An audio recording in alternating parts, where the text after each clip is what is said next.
This is Andy Purewal for ID Boxing, and I am joined by renowned trainer Sugar Hill Steward here in Bournemouth. Sugar, how are you doing? Oh, sorry. How are you, Andy? I'm good. How are you? How is life? I'm doing excellent. Just catching up on some reading. I like to do some reading in my spare time, and I can see I got a full library full of books. I'll put this one back until we're done talking. It's always a pleasure talking to you. What's your favourite book to read? My favorite book to read is Temple Bar. So, Got three of them here, 3 sets here, and I've ordered some more. I mean, I can see you've kept them in good condition there, Sugar. Pretty good for the age of them. First time in Bournemouth? First time down south, yes. How are you finding it so far? I find it pretty fair. It's got a nice, pretty beach out there.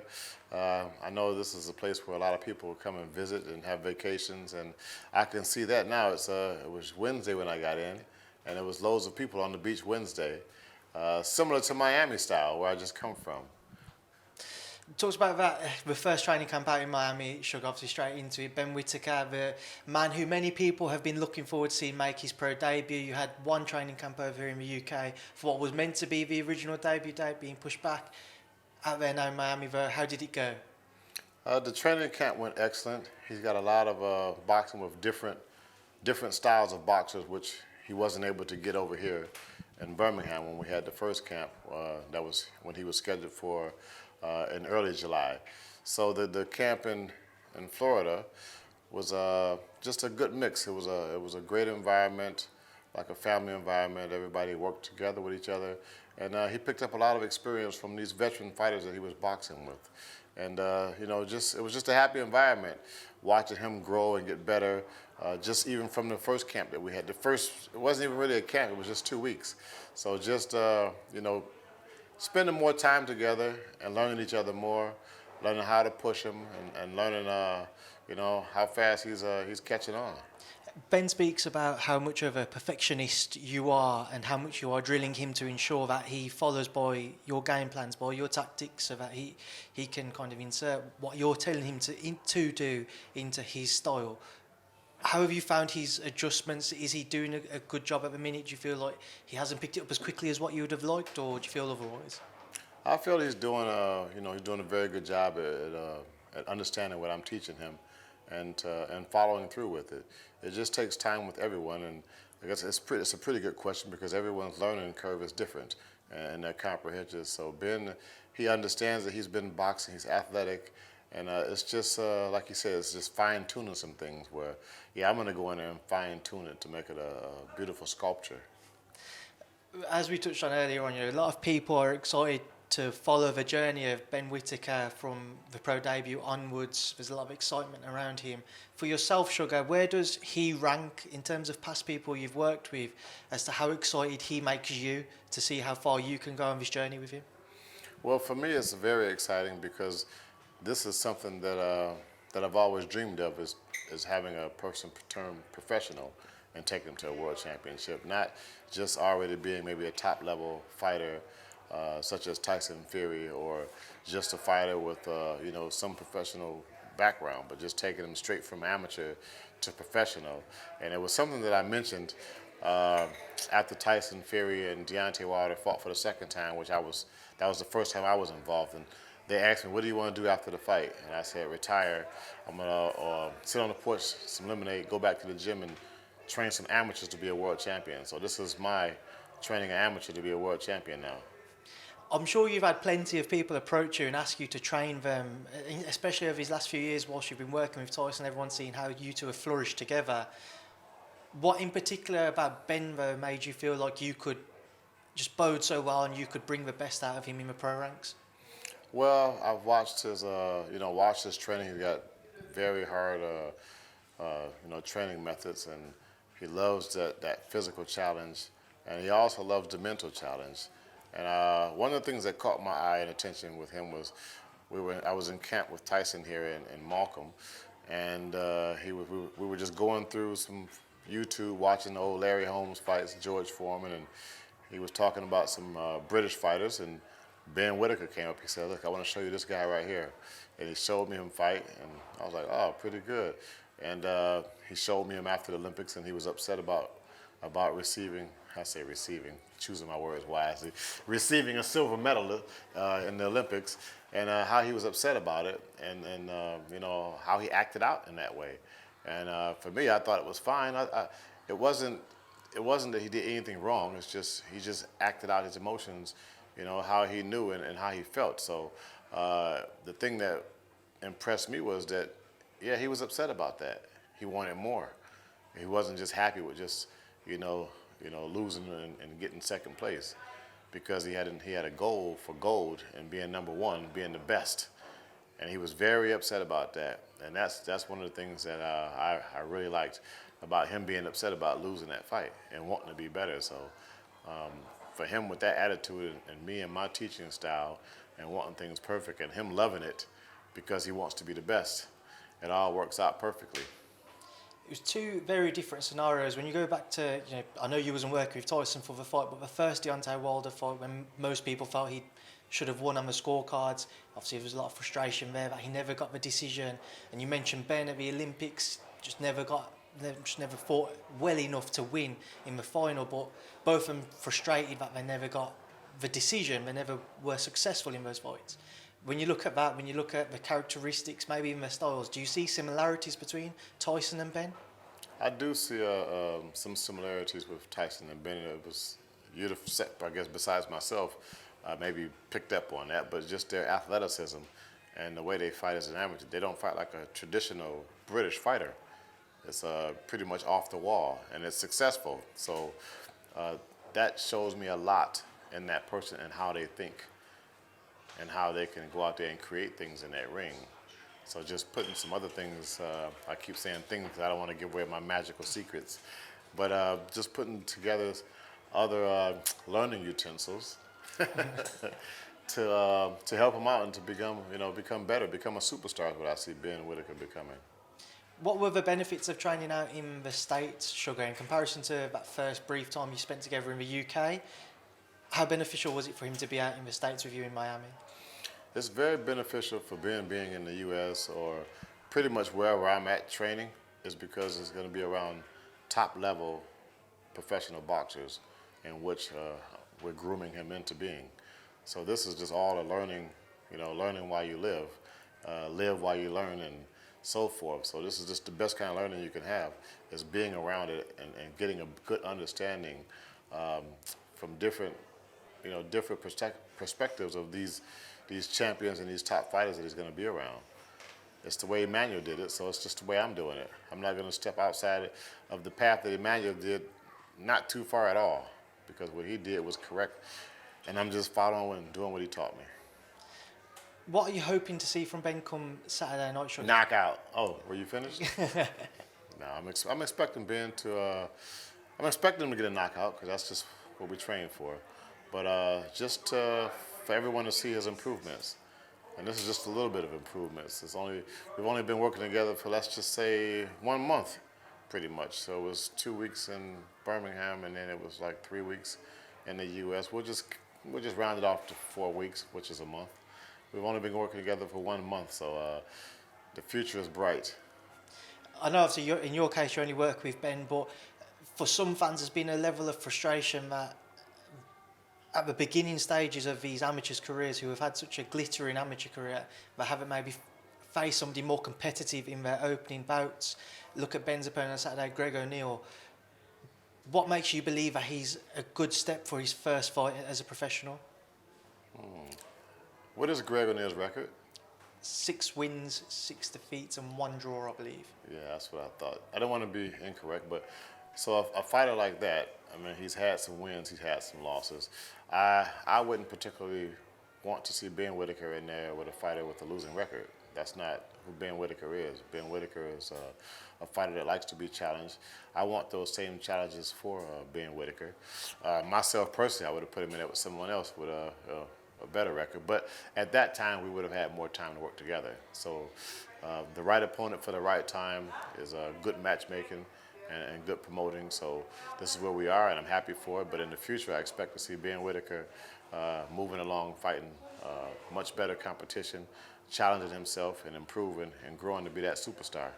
So I mentioned it there, and you expect to see him progressing, facing better competition. How quickly would you like to see him progress through the ranks? Something which has always been brought up since his announcement press conference with Sky was he feels he can challenge for the British title within 5 fights. Now I don't know whether you're knowledged up on the British scene, who's there like heavyweight, but do you feel like that's an achievable thing to fight for a British title within 5 fights? So I'm being funny because 5 fights could be 1 fight a year. But it's only when he's ready. It's no real rush, but I just believe it'll happen fast with Ben, with him being around me and learning and getting the proper sparring and the proper professional top level education that's going to take him to where he wants to be at. I spoke to Ben earlier this week, and one question which again always comes up is he'll be a bit like a Marmite character. People will either love him or they'll hate him.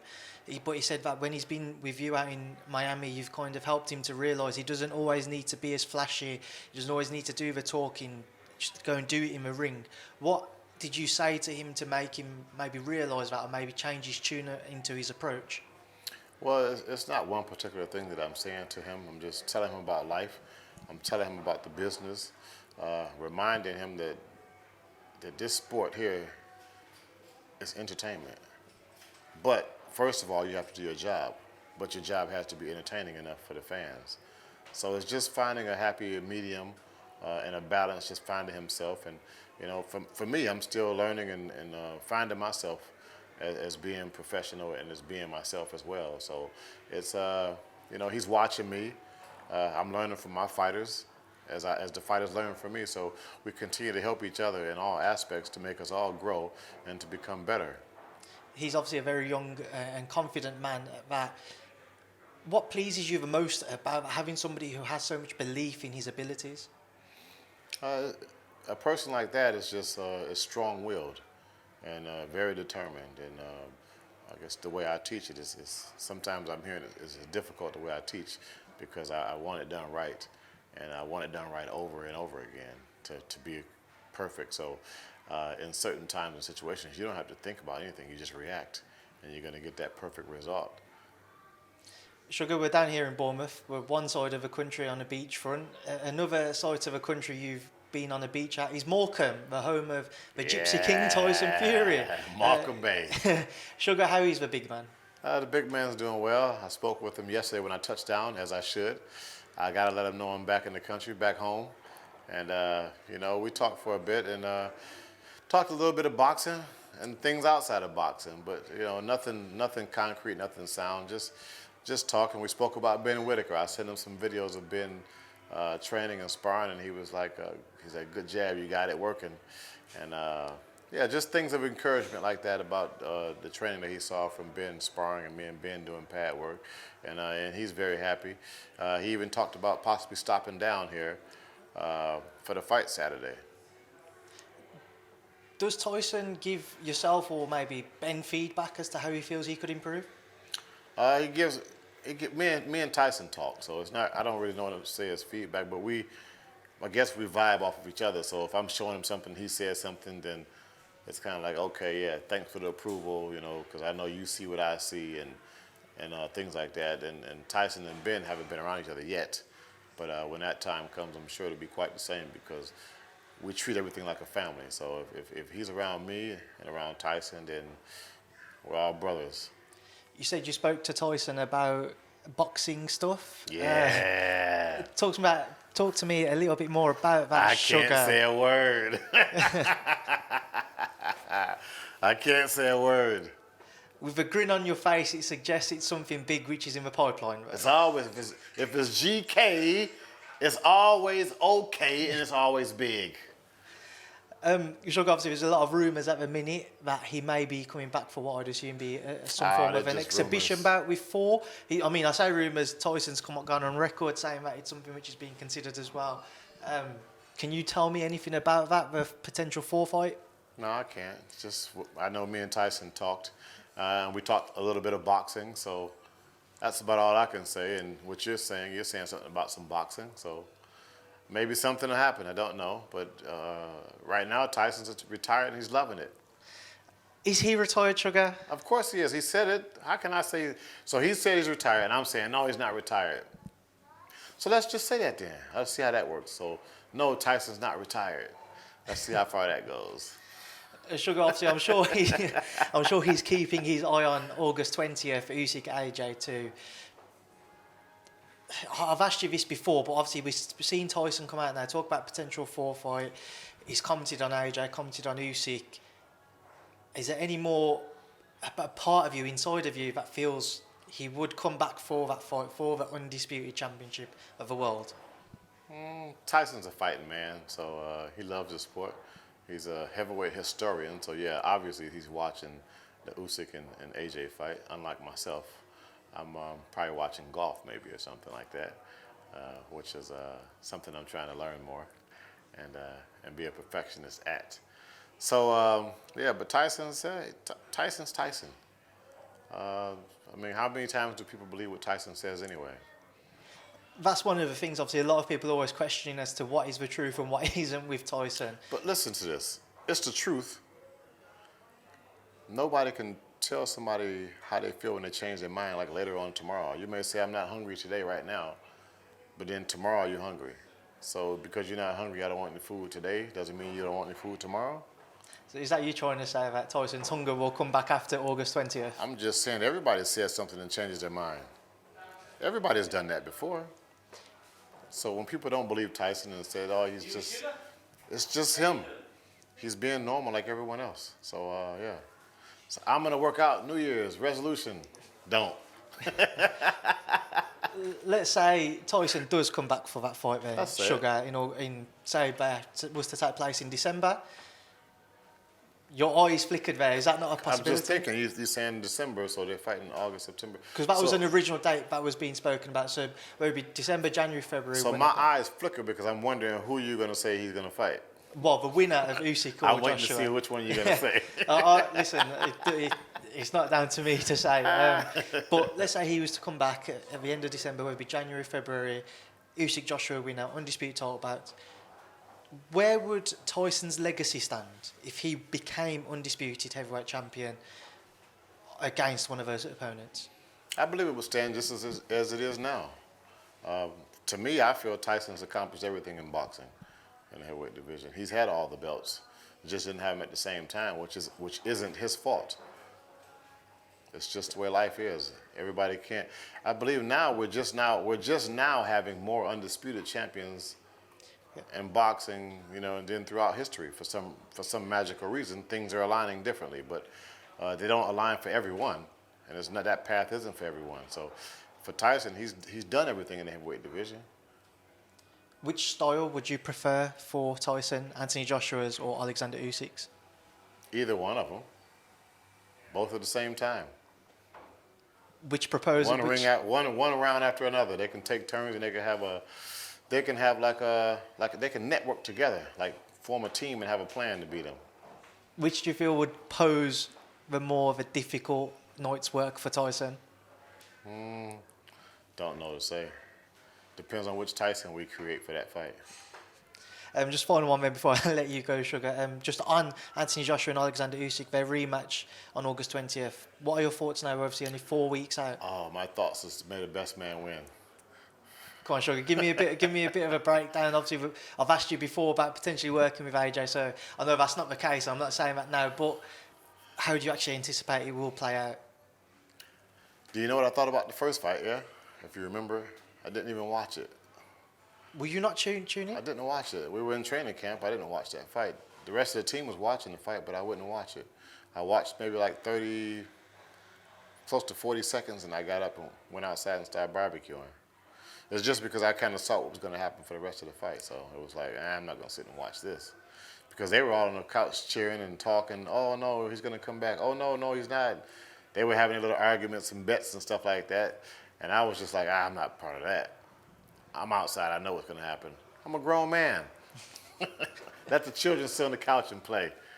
What do you make of Anthony's link up with Robert Garcia? I think it's a good move. It's whatever makes him feel comfortable. Tyson made a move and called me up, made him feel comfortable. So if that's what it takes for Anthony Joshua to go out there and perform and be his best on that night. Right, Sugar, just before I let you go, is there anything you'd like to leave on? Any books you want to kind of throw out there for people to start reading? I got one.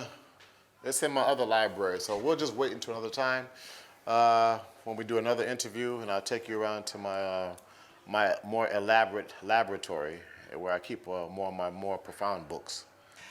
Sugar, I appreciate your time here today. Obviously, good luck with Ben on Saturday, and thank you for speaking to me and ID Boxing. Thank you very much. I enjoyed that closing very much. You're the man. Cheers, Sugar.